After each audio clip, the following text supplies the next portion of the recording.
अस्सलाम वालेकुम व्यूअर्स। आज हम सीखेंगे कि इंग्लिश में सेंटेंस कैसे बनाए जाते हैं।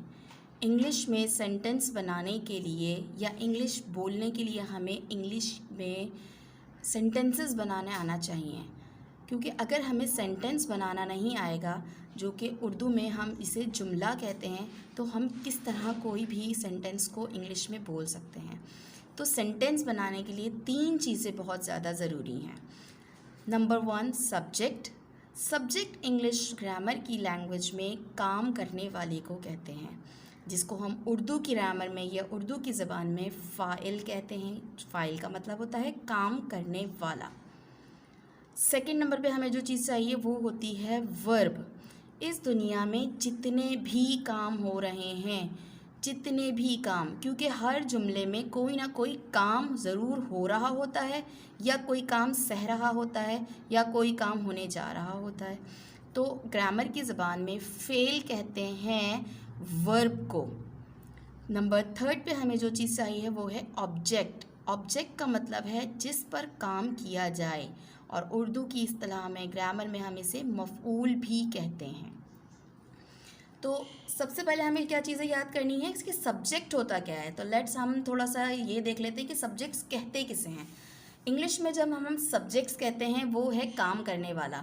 तो जब मुझे पता ही नहीं होगा कि मैं को इंग्लिश में क्या कहते हैं, तो मैं किस तरह से कोई जुमला बोल सकती हूँ। अगर मैं कहना चाहती हूँ कि मैंने खाना खाया, मैं सोती हूँ, मैं जा रही हूँ, मुझे ये ही नहीं पता कि मैं को इंग्लिश में क्या कहते हैं, तो मैं किस तरह से कोई सेंटेंस बोल सकती हूँ।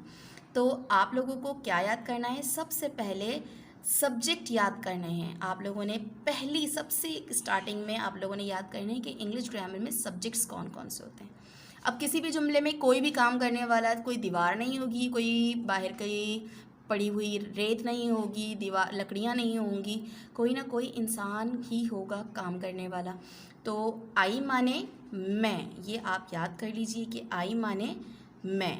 यू माने तुम भी होता है, और यू हम आपके लिए भी इस्तेमाल करते हैं।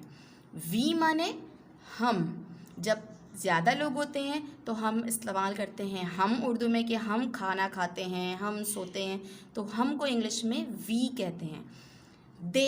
दे भी बहुत सारे लोगों के लिए इस्तेमाल होता है, लेकिन जहाँ पर हमें वो लफ्ज़ इस्तेमाल करना हो, जैसे कि वो गए। अब कितने लोग गए हमें नहीं पता, ज़्यादा लोग थे, जमा थे, तो वो के लिए हम इस्तेमाल करेंगे दे।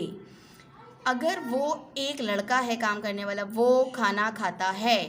अब वो खाता है इसलिए इससे हमें पता चल जाता है कि ये वो लड़का है। अगर जुमले में किसी लड़के के बारे में बात हो रही है और लफ्ज़ वो का इस्तेमाल किया जा रहा है, तो हम इस्तेमाल करेंगे ही, HE, ही।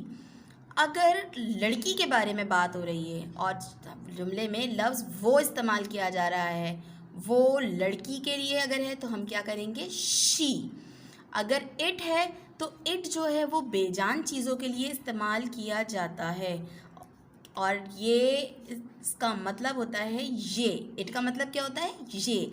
जैसे इट इज़ रेनिंग, बारिश हो रही है। अब बारिश क्योंकि ख़ुद हो रही है, कोई कर नहीं रहा, तो बारिश हो रही है तो इट इज़ रेनिंग। जो काम खुद ब खुद हो रहे हों तो उसके लिए हम इट इस्तेमाल करते हैं।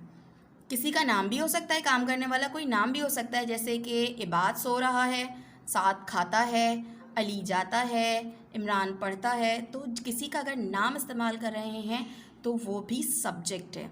और भी सब्जेक्ट्स होते हैं, लेकिन जो मेन है वो आप लोगों को याद करने के लिए फ़र्स्ट ऑफ ऑल यही ज़रूरत है कि आई माने मैं, यू माने तुम, वी माने हम, दे माने वो लेकिन जमा के लिए, ही माने वो लेकिन लड़के के लिए, शी माने वो मगर लड़की के लिए, इट माने ये, नेम किसी का भी नाम हो सकता है।